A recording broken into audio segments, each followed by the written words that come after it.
Hello guys, good morning. Welcome to my channel. I am Vaishali Mittal. So guys, हम polity and constitution की PT 365 की magazine कर रहे थे। चलो आज अपना नेक्स्ट टॉपिक कंटिन्यू करते हैं। North eastern council. गवर्नमेंट ने डिसाइड किया है कि जो भी वो नॉर्थ ईस्टर्न काउंसिल को एलोकेट करती है, मतलब पैसा बजट में एलोकेट करती है, उसमें जो 30% पैसा है वो उनको डेवलपिंग डिप्राइव्ड एरियाज़ में यूज़ करना है। ठीक है। नॉर्थ ईस्टर्न काउंसिल क्या है? एक statutory advisory body. Statutory body कौन सी होती है? जो एक लॉ के तहत बनाई जाती है, उसे हम बोलते हैं statutory body. North eastern council statutory advisory body है, जिसको under north eastern council act 1971 के अंडर एस्टैब्लिश किया गया था और इसको 2002 में अमेंड भी किया गया था। ये नोडल एजेंसी है जो कि इकोनॉमिक और social growth 8 north eastern states में ध्यान रखते हैं। अरुणाचल प्रदेश, असम, मणिपुर, मेघालय, मिजोरम, नागालैंड, सिक्किम एंड त्रिपुरा। अब इस जो स्ट्रक्चर है नॉर्थ ईस्टर्न काउंसिल में, इसमें लोग कौन कौन होते हैं? जो चेयरमैन होते हैं वो यूनियन हमारे होम मिनिस्टर होते हैं। वाइस चेयरमैन होते हैं जो मिनिस्टर ऑफ स्टेट इंडिपेंडेंट 4 होते हैं। Ministry of department of north eastern reason के मेंबर्स गवर्नमेंट और चीफ मिनिस्टर होते हैं 8 स्टेट्स के, और 3 मेंबर्स होते हैं जो प्रेसिडेंट के द्वारा नॉमिनेट किए जाते हैं। इसका जो function as a regional planning body की तरह ही फंक्शन करती है for north eastern region. While formulating the regional plan, हम प्रायोरिटी किसे देते हैं? स्कीम्स और प्रोजेक्ट पे जो कि 2 और मोर स्टेट्स को बेनिफिट कर सके। Provided that in case of Sikkim the council shall formulate such specific projects and the scheme for the state. देखो, इसमें मेनली हमें क्या बताया गया, नॉर्थ ईस्ट काउंसिल कैसी बॉडी है और किस लॉ के अंडर तहत की गई है, कौन कौन से इसमें 8 स्टेट्स कवर होती हैं। ठीक है, इसके बारे में ध्यान रखना है। और न्यूज़ में क्यों थी कि गवर्नमेंट ने डिसाइड किया जो भी हम नॉर्थ ईस्टर्न काउंसिल को एलोकेट करते हैं, ग्रांट्स एलोकेट करते हैं, उसमें जो 30% जो नॉर्थ ईस्टर्न काउंसिल पैसा है वो किसमें? डेवलपिंग जो डिप्राइव्ड एरियाज है ना, नॉर्थ ईस्टर्न काउंसिल में भी, जो नॉर्थ ईस्ट स्टेट्स में भी जो डेवलपिंग है स्टेट्स में जो थोड़ी डिप्राइव्ड है, वहाँ पे हम ज़्यादा पैसा स्पेंड करेंगे। इंटर स्टेट काउंसिल देख लेते हैं। रिसेंटली इंटर स्टेट काउंसिल को रिकॉन्स्टिट्यूट किया गया। अब इंटर स्टेट काउंसिल आर्टिकल 263 के अंडर एस्टेब्लिश की जाती है। ये सरकारी कमीशन की रिकमेंडेशन पे सेटअप हुई थी बाय प्रेसिडेंशियल ऑर्डर इन 1990। देखो गाइस, बहुत सारे कमीशन है, आपको पता होना चाहिए कि कौन से कमीशन से क्या, जैसे सांथाना कमीशन था उसमें CVC एस्टेब्लिश हुआ था, तो सरकारी कमीशन में इंटर स्टेट काउंसिल हुआ था। ठीक है, ARC से क्या सेटअप हुआ था कमीशन। ठीक है, तो ये सब आपको पता होना चाहिए। ये रिकमेंडेटरी बॉडी है जो इंटर स्टेट, सेंटर स्टेट और सेंट्रल यूनियन टेरिटरी के रिलेशंस पे रिकमेंड करती है।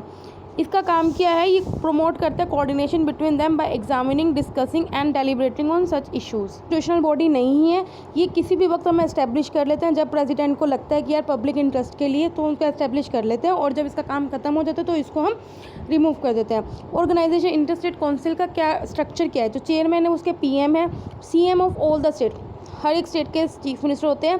चीफ मिनिस्टर्स जिन यूटीज़ में लेजिस्लेटिव असेंबली है उनके चीफ मिनिस्टर भी होते हैं, बाकी जिनमें लेजिस्लेटिव असेंबलीज नहीं है उनके एडमिनिस्ट्रेटर होते हैं। 6 सेंट्रल कैबिनेट मिनिस्टर्स होते हैं जिसमें होम मिनिस्टर भी होते हैं। वो नॉमिनेट कौन करते हैं? ये 6 सेंट्रल कैबिनेट मिनिस्टर को प्राइम मिनिस्टर ही नॉमिनेट करते हैं। जो प्रेसिडेंशियल ऑर्डर था 1990 का, उसको 2 बार अमेंड कर चुके हैं to provide for governor of state under the president rule to attend the meeting of the council and the nominations by the chairman of permanent inmates from amongst the other union minister respectively। इसमें क्या होता है? एक standing committee भी होती है council में, ताकि हम कॉन्टीन्यूस कंसल्टेशन या प्रोसेशन कर सकें मैटर्स का for consideration of the council. इसमें जो स्टैंडिंग कमेटी तो काउंसिल होती है, इसमें कौन कौन होते हैं? जो चेयरमैन होते हैं यूनियन होम मिनिस्टर होते हैं, 5 कैबिनेट मिनिस्टर होते हैं और 9 चीफ मिनिस्टर होते हैं। तो आई होप गाइस आपको ये समझ में आएगा इंटर स्टेट काउंसिल क्यों न्यूज़ में थी और इसके अंडर जो इसकी स्टैटिक इन्फॉर्मेशन है उसके बारे में। नेक्स्ट न्यूज़ पे चलते हैं। अभी क्या है, तो दादरा एंड नगर हवेली और दमन एंड दीव को मर्ज किया गया है।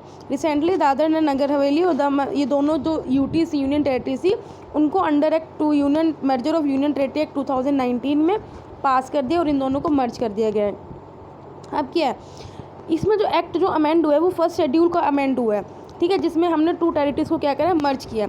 हमने कोई कॉन्स्टिट्यूशनल में अमेंडमेंट एक्ट नहीं किया, हमने सिर्फ फर्स्ट जो हमारा शेड्यूल है जो कि स्टेट्स और UTs के साथ वो शेड्यूल करता है, हमने उसको एक्ट को अमेंड किया है। ठीक है, ये क्या कर रहा है? Amendment to the first schedule of the constitution and not recognized as a constitutional amendment act under 368। No, मैंने आपको बोल दिया अंडर आर्टिकल 368 हमने कोई कॉन्स्टिट्यूशनल अमेंडमेंट एक्ट नहीं किया, हमने सिर्फ फर्स्ट शेड्यूल में अमेंडमेंट किया। जो आर्टिकल 241 है ना कॉन्स्टिट्यूशन का, वो अलाउ करता है प्रेसिडेंट को कि वो कोई भी रेगुलेशन बना सकता है सर्टेन यूटीज़ के लिए, चाहे वो including UT of Dadra Nagar Haveli, दमन। आपको पता होना चाहिए जो यूनियन टेरेटरीज है ना, उसके लिए प्रेसिडेंट के पास पावर ज़्यादा होती है। तो आर्टिकल 241 के अंडर ही प्रेसिडेंट के पास ये पावर्स होती हैं। जो फर्स्ट शेड्यूल है to the representative of the people act 1945, वो प्रोवाइड करता है 1 सीट इन लोक। ये जो 2 यूनियन टेरेटरीज है ना, दादरा नगर हवेली और दमन एंड दीव, इन दोनों की ना एक एक सीट लोकसभा में है, और अब मर्ज होने के बाद लोकसभा में अब इसकी एक सीट कितनी होगी, 2 सीट्स को द्वारा 2 कर दी। ठीक है, एक्ट प्रोवाइड करता है अगर कोई भी दमन एंड दीव या दादरा नगर हवेली का कोई भी जुरिस्डिक्शन है ना, वो कौन करता है, बॉम्बे का हाई कोर्ट इसको डील करता है।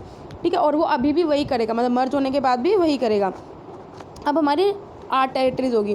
देखो 7 तो पहले ही थी, लेकिन अब जम्मू कश्मीर का रीऑर्गेनाइजेशन हुआ तो 2 और बढ़ गई थी, तो कितनी हो गई थी, 9 हो गई थी, लेकिन अब इनको मर्ज कर दिया तो अब 8 होगी। कौन कौन सी, अंडमान निकोबार, जम्मू कश्मीर, चंडीगढ़, लद्दाख, दादरा नगर हवेली एंड दमन। जो नाम रखा गया है ना मर्ज करके, वो अभी इतना पूरा है, Dadar and Nagar Haveli and Daman and Diu, Lakshadweep, Delhi, पोंडोचेरी।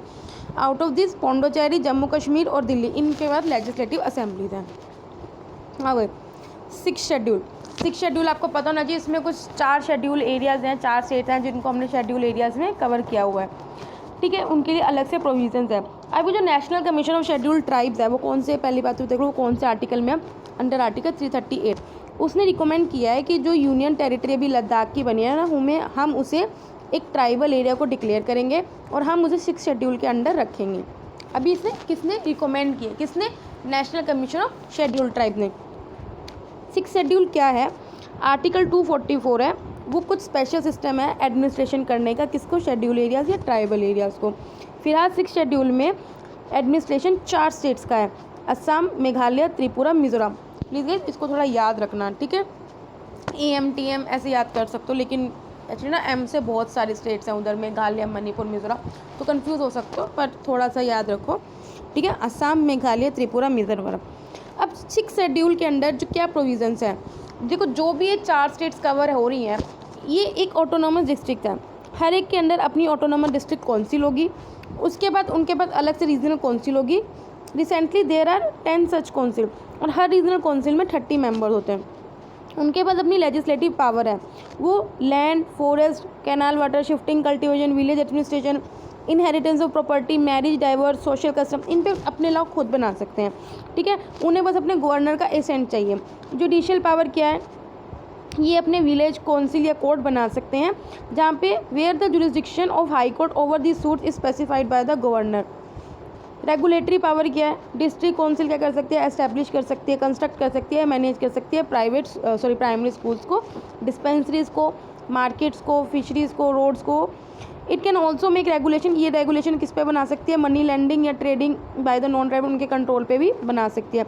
लेकिन ये सारे के सारे रेगुलेशन के लिए हमें गवर्नर का एसेंट चाहिए, मतलब कि जो इसमें काउंसिल होते हैं ना, रीजनल काउंसिल या ऑटोनॉमस ट्राइबल काउंसिल, ये इनकी पेपर्स बता रहे हैं कि क्या क्या कर सकते हैं, लेकिन हर एक में इनको गवर्नर का एसेंट चाहिए। ये टैक्स भी रेवेन्यू कलेक्ट कर सकते हैं, लैंड रेवेन्यू कलेक्ट कर सकते हैं, या किसी भी इम्पोज कर सकते हैं, कहीं पे भी कोई स्पेसिफाइड टैक्स इम्पोज कर सकते हैं, इनके पास इतनी पावर है, ठीक है, डिस्ट्रिक्ट और रीजनल काउंसिल पर, ठीक है गाइस। तो ये हमारा 3rd पार्ट भी कवर हो गया।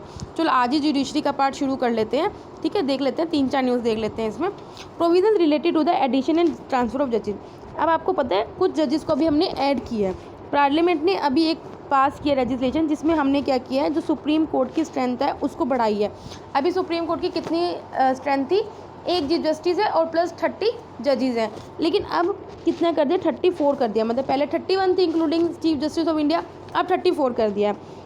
अंडर आर्टिकल 124 हम सुप्रीम कोर्ट की स्ट्रेंथ को जब ओरिजिनली जब हमारा इंडियन कॉन्स्टिट्यूशन बना था, तो हमारी जो स्ट्रेंथ थी वो 8 पे फिक्स थी इंक्लूडिंग चीफ जस्टिस, लेकिन आर्टिकल 124(1) क्लोज 1 ने प्रोवाइड करी थी पावर को पार्लियामेंट को कि हम जजेस को इंक्रीज़ कर सकते हैं अगर हमें नेसेसरी लगता है।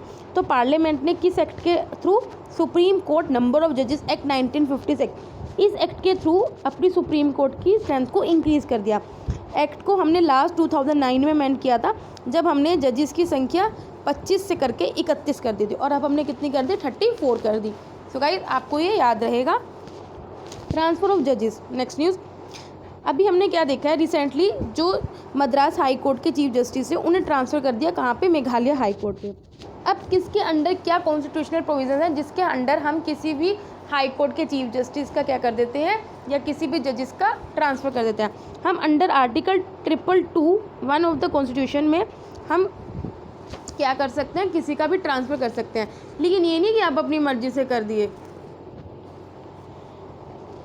इसमें क्या है, जो सुप्रीम कोर्ट है derive its power to select, appoint and transfer जजेस। देखो एक ना 3 जजेस केस था, ठीक है, उसके अकॉर्डिंग बताएंगे कब क्या है। देखो अभी क्या है, जब आप ट्रांसफ़र करते हो जज तो आपको एक वो होता है, क्या बोलते हैं, क्योरम चाहिए होता है, ठीक है। लाइक एक चीफ जस्टिस ऑफ इंडिया होता है हमारा, 4 हमारे सुप्रीम कोर्ट के जजेस होते हैं, प्लस 2 हमारे chief justice of high court होते हैं। लाइक एक तो हाई कोर्ट की जहाँ से हम चीफ जस्टिस को ट्रांसफ़र कर रहे हैं और जिस स्टेट में ट्रांसफ़र कर रहे हैं उसके चीफ जस्टिस, ठीक है। तो हमें ये हमारा क्या रहता है, क्योरम रहता है जब हम चीफ जस्टिस को ट्रांसफ़र करते हैं या फिर किसी भी जज को ट्रांसफ़र करते हैं, ठीक है। लेकिन इससे पहले जो और 3 जजेस केस आया था उसमें क्या क्या वो थे स्पेसिफिकेशन, वो हम पढ़ लेते हैं। पहली बार, ट्रांसफ़र ऑफ जजेस कोई पनिटिव मेजर नहीं है, ये सिर्फ हम ट्रांसफ़र तभी करते हैं जब हमें पब्लिक इंटरेस्ट के लिए या बेटर एडमिनिस्ट्रेशन के जस्टिस के लिए हमें करना हो।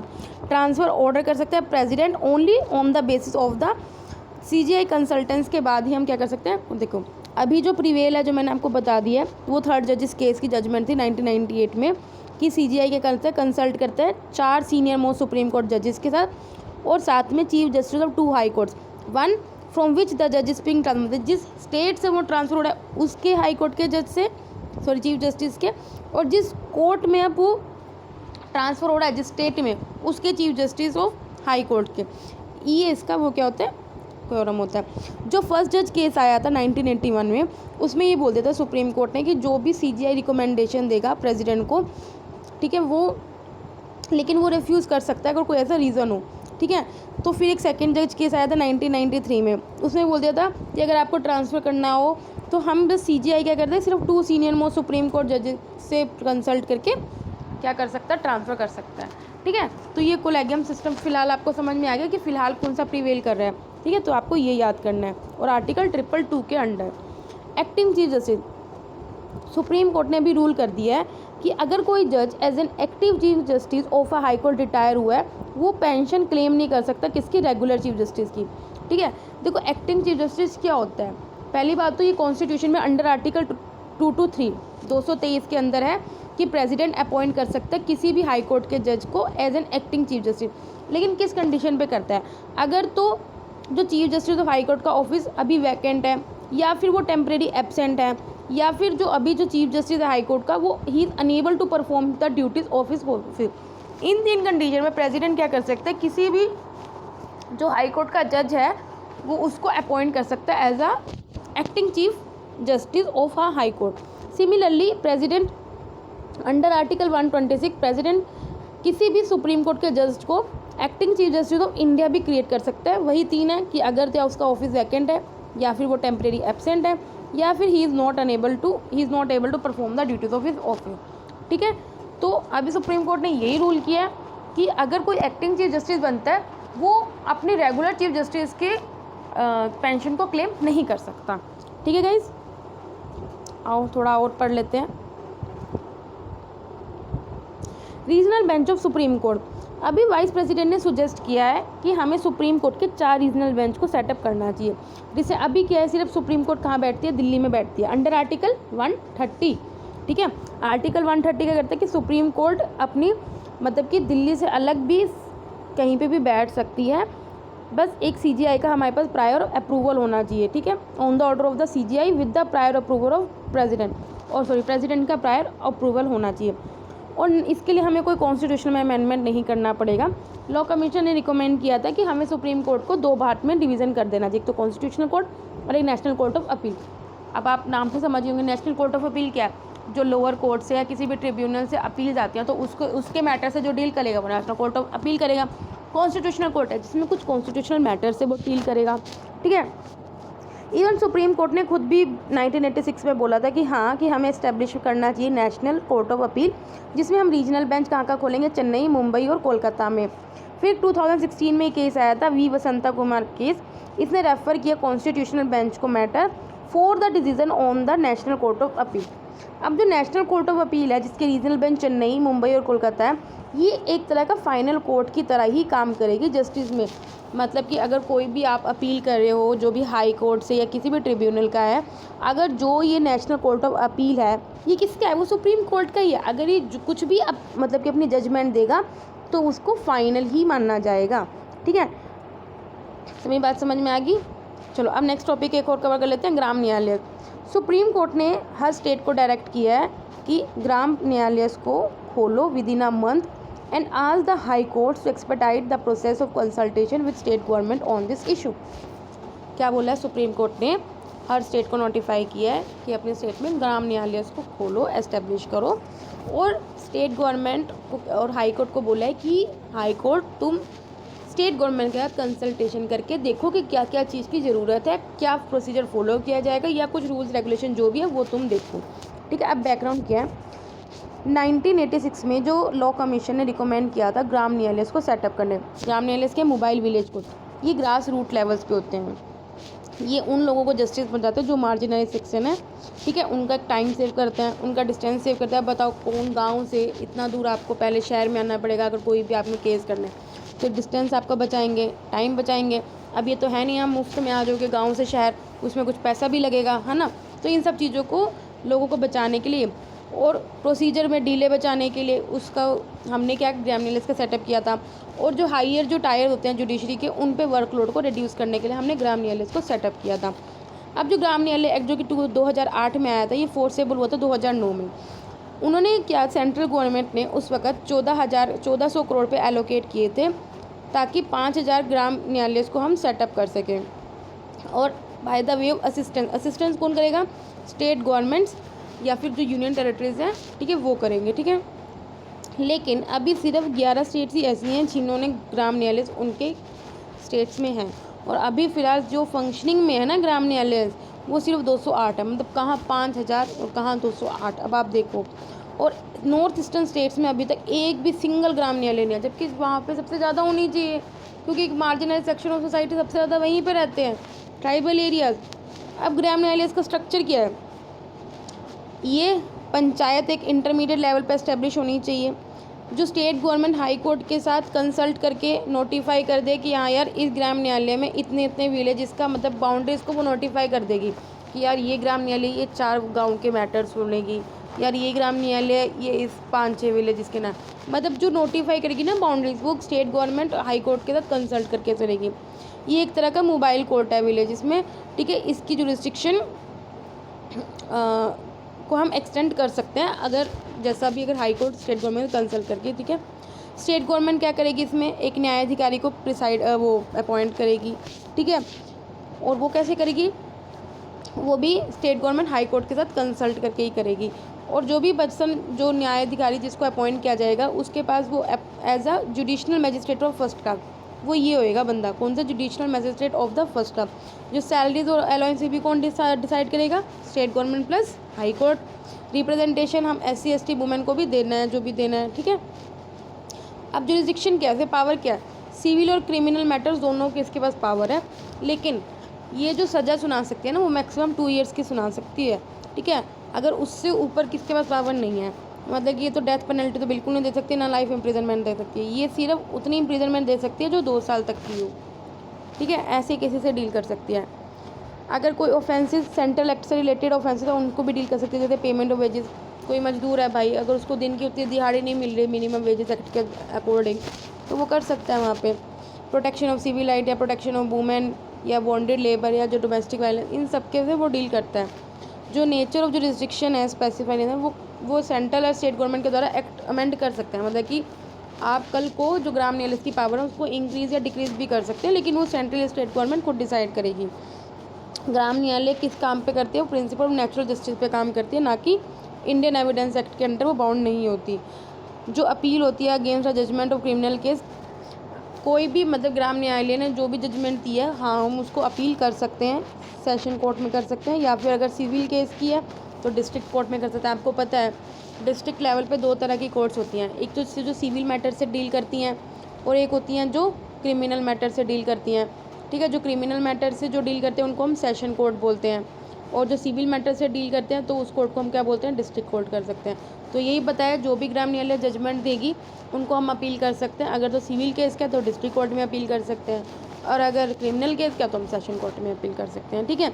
लेकिन जो भी अपील्स हैं वो डिस्पोज विद इन 6 मंथ्स में डिस्पोज हो जानी चाहिए, ठीक है गाइस। अभी 4th पार्ट में फिर आपको नेक्स्ट वीडियो में लेके आती हूँ, ठीक है गाइस। Bye bye.